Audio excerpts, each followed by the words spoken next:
Good morning, everyone.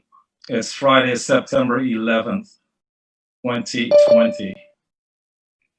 JRG Entertainment and Caribbean Power Jam welcome you to Coping During the Coronavirus Pandemic, a pandemic within a pandemic. We have a lot to talk about today. When we say a pandemic within a pandemic, we're talking about two viruses. We're talking about COVID-19 and we're talking about social injustice. Today we begin with saluting the families of the 9/11 tragedy. 19 years ago today, we were under attack at the hands of bin Laden here in America.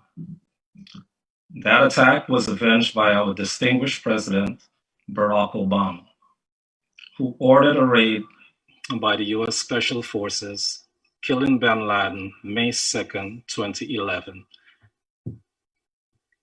We salute our first responders. 9/11 is a day we will never forget. Joining the conversation this morning, we have Pastor Straker. Pastor Straker, could we have your remarks on September 11th? Yes, good morning, JR. Good morning to everyone that's listening and everyone here on this program sharing today. God bless each and every one of you. This is a day that will go down forever in America's history as one of the most tragic events that we've ever had, the terror attack of 9/11. It's very personal to me. And as I was there that morning to experience the attacks, I worked at the American Express towers and would often just walk across from the towers across the street over to my building.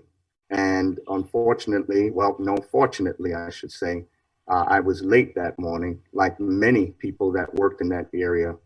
And it was amazing because it was such a beautiful day. A lot of people were outside.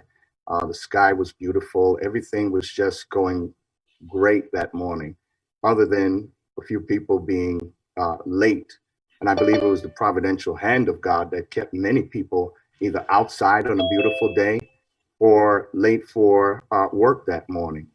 But I would never forget the tragedy that took place. I'll never forget coming out of the train station and hearing the sound of the first plane entering into the building.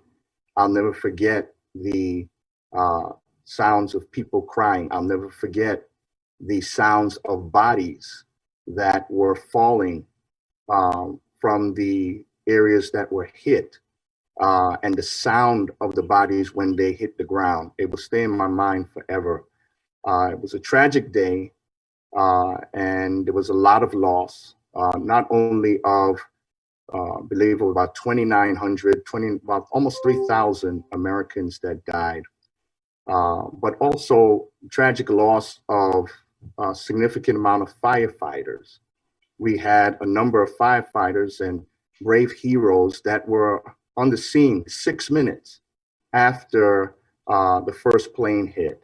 And then the destruction also of the second tower, not only firefighters, but also police officers, brave men and women who ran into harm's way just to save lives. And so today we honor the lives of the people that were lost, 2,996 individuals, plus the firefighters and the police officers and first responders.